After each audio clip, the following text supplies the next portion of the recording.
Thanks, Taco. It's an honor to be here. I have to say, we were talking over lunch that I don't talk about this very much, but I had some moving experiences as a medical student taking psychiatry rotations and in VA Palo Alto, as well as in group therapy sessions with Irving Yalom, if you know who he is, back in the day. I thought today I would go over some really exciting work going on at the intersection, but it really is becoming one field, HCI and AI, in terms of the interactions. It's a really fabulous maturation of technologies now, coming with the importance of data and computation and in both areas, and capabilities coming out of that the growth of both those resources. But incredible tools in learning, inference, representation, causal inference, perception, natural language. These are all so critical in some of the quantitative work and some of the prototyping going on in our field. I also want to mention that it's nice to know that, especially for people that aren't so interested in all the nitty gritty of the AI, the fact that there are packages and tools and platforms available that you can program to. A few years ago, you'd have to be sitting in Ross Picard's lab to be able to do this kind of thing, right? With surprise and understanding. Now you can sort of program from Microsoft Cognitive Services and other places these kinds of functionalities by making API calls, which is really nice in our current programs. The way I like to look at the world typically is this pipeline from data to predictive models. Many people end here typically, but you really have to go to the decision making. That's where the innovations occur. That's where the rubber meets the road. And here's like kind of the golden little blue pipeline here: data to predictions to actions. Once you do this well and you have a chance to model and think about the objective functions in the decision space, which is a formal task, of course. It involves design and thinking through preferences and so on. You can then think about all the various things that we care about in this meeting. You use the green, yellow, and red icons there for treatment, prevention, promotion. You can go the other way as well, and you can understand what data going to be worth to me to make my model better. And we have techniques that ride up the right side of the red arrow there: active learning, experience sampling. So at Chi, over the years, we've had a few projects that show how you can do experience sampling in a way that uses probability and decision theory to figure out when to actually come forward in a way that makes the model better and that balances the cost of interruption with the model being enhanced from the data you collect. And of course, design of ideal experimentation is a whole rising area in AI statistics in ideal automated experimentation models. So on the core revolution that's brewing, with this rise of data devices and the life centricity of the web, has been the rise of computational social science. And I thought I'd talk today about this area and how it applies what we're doing now. Of course, it used to be computational social science, and this stimulated lots of work on large-scale data analyses, social network analyses. I think I built this slide when I was working with Yuri Leskovic as an intern. He's now at Stanford doing this kind of work full-time as a focus of his scholarship. But thinking about learning and representations and predictions you can make in this large-scale space. But now we've moved into public health and epidemiology in this space. And there's been great work going on in social psychology and personality, the SPSP community. And of course, relevance to this meeting here, clinical psychology and psychiatry, and a core focus on mental health and well-being that comes from large-scale data analyses. So it's interesting in terms of the work that I see going on in the community. It maps over to the work we see in our teams working in this space, looking at large-scale databases of evidential streams and making inferences from populations of people, users of services, for example, looking at search logs, Twitter feeds, the fire hose, Facebook timelines, if you can download the app with permission, download the timeline with an app with permission, Reddit data, apps like Talk, like we're hearing about today, crisis text line, and other kinds of special apps we're building as a community to learn and intervene. And the two areas that I've worked in over the last few years in this area include this health insights and diagnosis area. I'm very excited. I was talking over a break about some results we have coming out this week. It's still embargoed in some diagnosis of a challenging disorder. In the physiologic space, and then mental health and wellness area. So I thought, and Kartik asked me to mention some tools that when we think about these working in the wild west of the messy but copious population data we have access to. And these include, of course, supervised learning, where we actually use that word supervised to mean we actually get data, we have somehow tag it somehow with expert tags at what's going on, or crowd tags, the amateurs, and even sometimes engaging participants themselves in providing the tags for us. Unsupervised learning methods, we see a lot going on in the space, and Kartik's team, Waz's team does a bunch of this. Clustering techniques, topic modeling approaches to get a sense for different kinds of foci of attention, for example. And then a harder area that's still chugging along, but it's where it's where the core science really is the causal modeling and methods like propensity scoring and Nyman-Rubin methods, and you can read about them. They're subtle and powerful, and I know some people in this room are sort of wrestling with those right now. In other areas, I found that these 5 sort of topic spaces or tool spaces are really important for wrestling with the Wild West of population data. Sensitivity, analyses, robustness, and error modeling.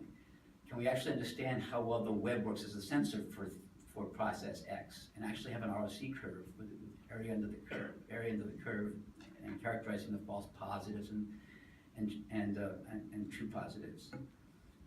It turns out for many things we do, we don't want to actually use methods developed for interpreting outcomes that are very rare. The FDA, for example, has pioneered, working with some leaders in pharmacovigilance, these methods that can find in lots of data the fact that a gastrointestinal bleed or liver failure or kidney failure is linked causally to a medication, even when they happen at some background rate, even when they're very, very rare. Methods of sequence alignment, some coming from the genomics community we've been using to align some of this data to actually bring together thousands of people that have different kinds of experiences, but want to see if we put them on the same timeline and stretch it in the right way, whether we can amplify the effects that we're looking for and insights we want to understand about a process. And then natural language, there's some great psych models, psychologically oriented models from Jamie Pennebaker, for example, who spends summers with us now and again with the loop work he did, and the new work, another set of term-based analyses linked to different levels of emotion. Topics and sentiment work, there's MLX, there's Cento WordNet, and recently at this CHI you'll be hearing from my current intern, Ethan Fast, about Empath, a really impressive piece of work he did with Michael Bernstein at Stanford, which is now available as a package that gives us all new possibilities for diving deeply into the natural language of subjects. So I thought I'd just mention a few thematic projects and tools to give you a sense for the way we work, thinking about, even if we're outside of mental health and wellness, thinking about applications to the space that we're all interested in here today. So one area is the idea of how do you set up experimental designs with large-scale data from the web. And one idea is to think through doing match sets for studies and thinking about control and intervention cohorts in the same way we do for n equals 12 or n equals 24. And here's an example of work on rare serious adverse effects of medication from my prior mention of this with Ryan White and others. And the idea is, here's the timeline of search logs now. So at Microsoft and other large companies that provide search services, we have access to large-scale terabytes of logs, anonymized, of people that put queries into search engines and then browse to pages. And this is, of course, used to make search engines better, but we also use this in research per our disclosure in our EULA to end users.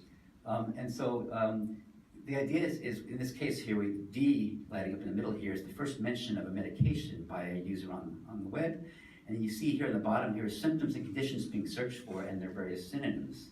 And we have blackout periods, alpha and beta, around the disease. And we want to sort of understand, a little legend here, do people who search on this drug and show interest in this have a higher rate of searching on terms related to rare side effects in this case, And there was a workload available from the pharmacovigilance community of true positives and true negatives that we could test things out with. And what's amazing is that the outcome we can see in the blue here are search logs of the receiver operator characteristic curve, and in the red is the errors, the formal forms filed at the FDA by physicians for these very rare but typically and often fatal illnesses that come from medications, and thankfully they're rare. Here's another example where we're now using machine learning to align data. I'm going to turn to Kai now, away from clinical pharmacology. This is last year, Adam Forney was an intern with us, working with Ryan White and I, on pregnancy searches related to pregnancy. And it turns out that most people don't necessarily say that I am pregnant, right? But some do. Some say 4 weeks pregnant or a month pregnant, and give us tentpole queries in which we can build out a probabilistic model and then map people who don't even say those things as to where they are in their 40-week gestation period online. And you can read about this work in Kai Proceedings from 2015. But you see some diagrams here showing up, and where they show up in the pregnancy. 40 weeks is at the right there.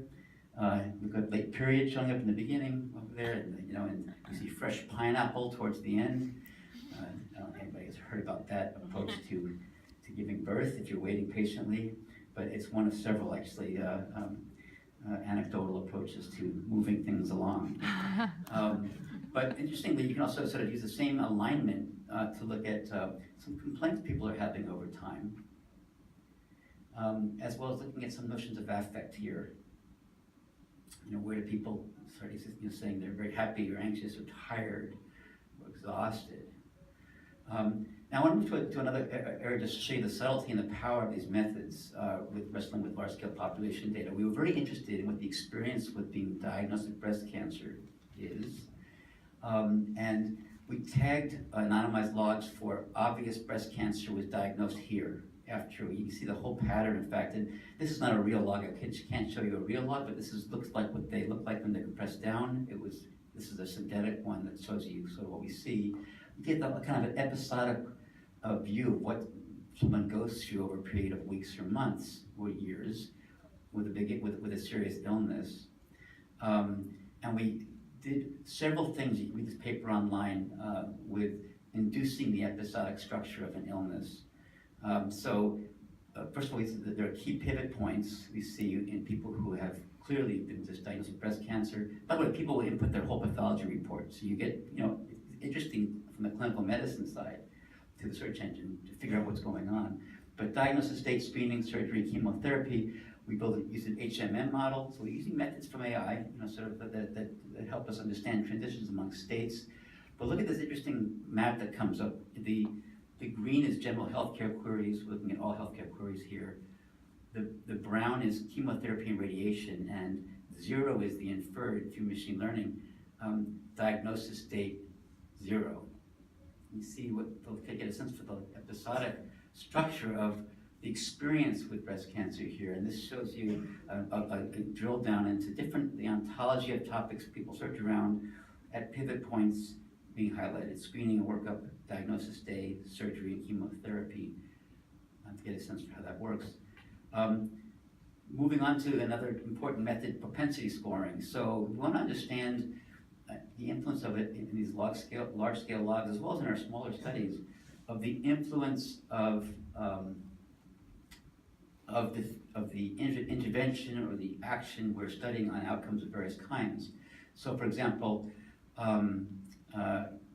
if we're looking at an action, let's say a tweet, just sprained my ankle, or synonyms to that, I want to align everybody who sprained their ankle, and then study what happens with pain over time, or other kinds of exhortations of crutches, for example, use of crutches over time.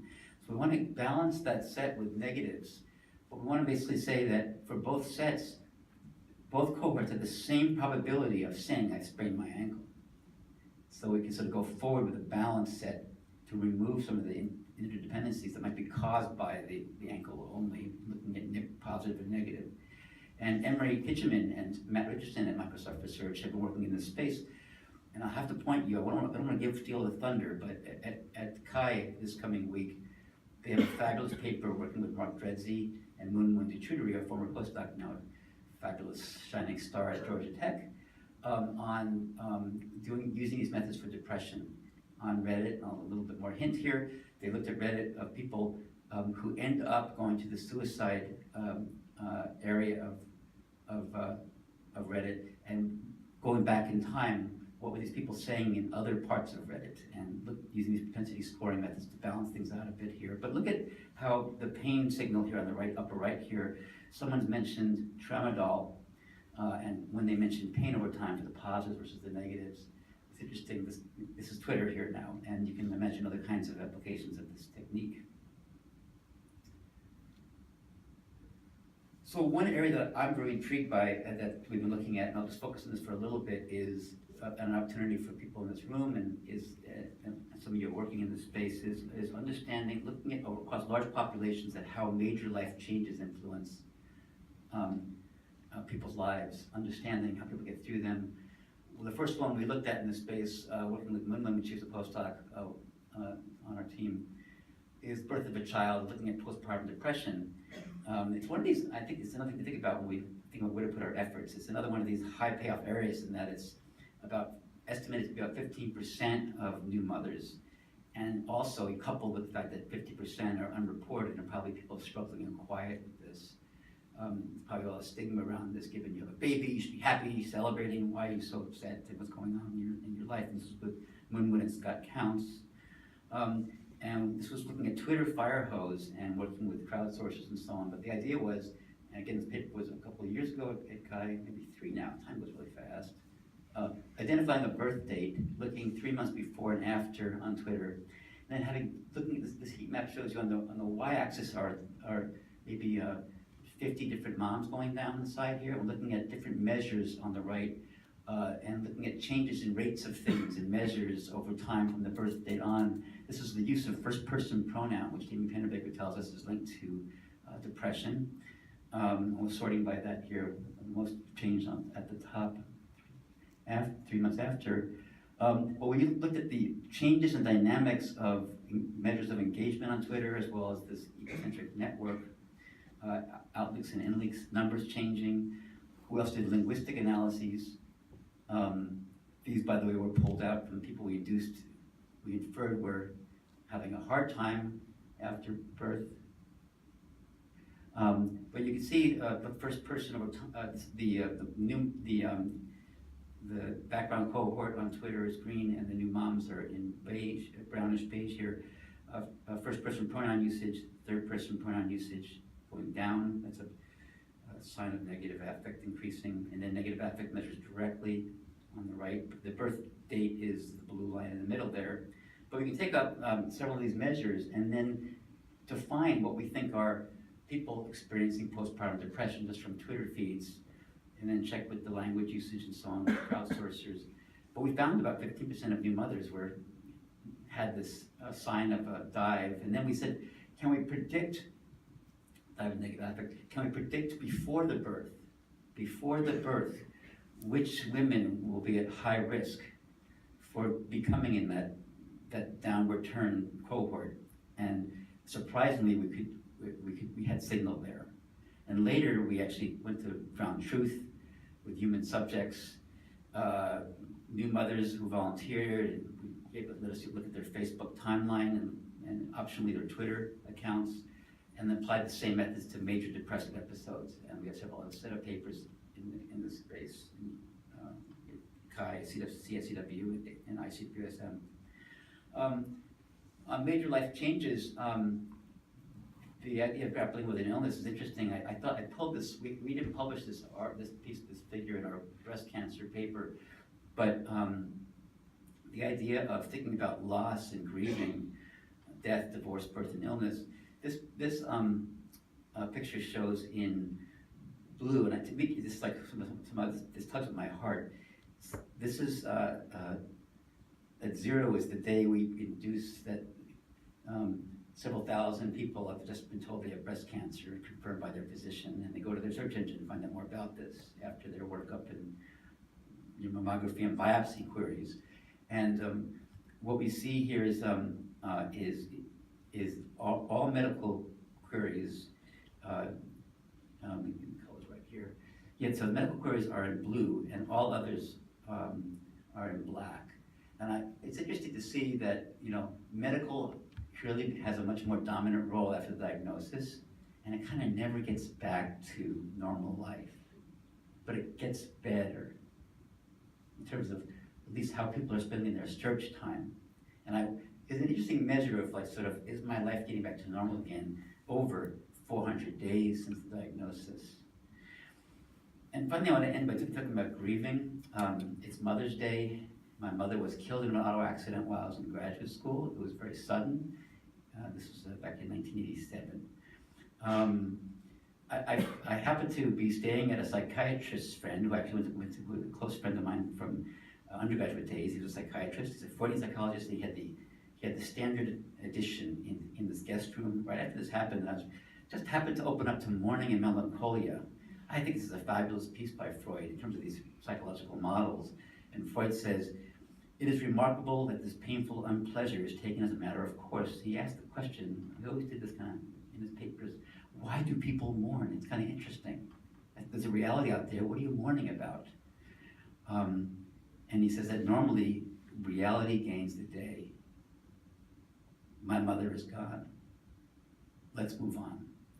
But sometimes it's quite complicated as to how this might happen. In reality, we go through these thousands of impressions in our mind, and how do we update our minds? And is there even, and Kartik and I talk about this, is there a computational analog to this? But last year, Kartik and I were talking about this paper that came out this was opportunity space for this group, in the New England Journal of Medicine about complicated grief. It's a really nice piece. Unusually severe, prolonged grieving that impairs function. 2 to 3% of the population worldwide. So typically affects women over 60. They're much more at risk, but death of a child or life partner or sudden violent death. These people have a high rate of suicidal ideation and do this risk-taking behavior. And there's been an identified value of psychotherapy. And so what I love about this is this paper shows us all the literature, or a bunch of the literature, about what we know about different strategies, different approaches, and the results. And you almost look at this and almost like, okay, can this be a design document for devices? Can it be a design document for a web service that would help someone get through a hard loss of some kind? And also, could we as a community help with these areas of uncertainty with population-wide studies, with devices that, in a way that the psychiatrists and psychologists haven't had access to in the past? And this paper calls out areas of uncertainty. So let me just end, because I want to take more time than allotted here. I'm getting to the end of my time. That we have, in working in this space, especially with large populations, even with anonymized logs, we have to be very sensitive. Think about the ethics and think about the disclosure we have for Microsoft, for our end users, making sure that we cross the T's, dot the I's. We have an ethics advisory panel at Microsoft in our process. We've been having discussions about that. In fact, Mary, we just in a conference room together last week, reflecting about next steps on this. We're actually talking cross-industry now about this. We've talked to Facebook folks about this and in joint sessions online. But this is an example of a paper that I felt sensitive about, even though we actually put this through our ethics advisory board, and we're very careful. Seeking insights about mood cycling disorders with Eli Yom-Tov and Ryan White. And I know people that have struggled with mood cycling disorders, bipolar disease, and it hit me that, boy, it's like we could actually go into logs, search logs, and identify, for example, people who are deeply interested in a small number of medications that are really quite precise and taken for mood cycling disorders. Identify folks with this interest, remove healthcare practitioners. We have a healthcare practitioner filter, and then study what happens with these folks over time, and look at, and so the paper online, you can read about, shows that we actually could predict in advance, we think, the onset of a we think is a mania, as well as depression, and look at topic shifts that occur. You can imagine if a company had access to this, wow, we could, so for example, travel topics, travel and adult content become more interesting to people when we think we're predicting they're in one of these modes for other reasons. It could be abused, right, for example.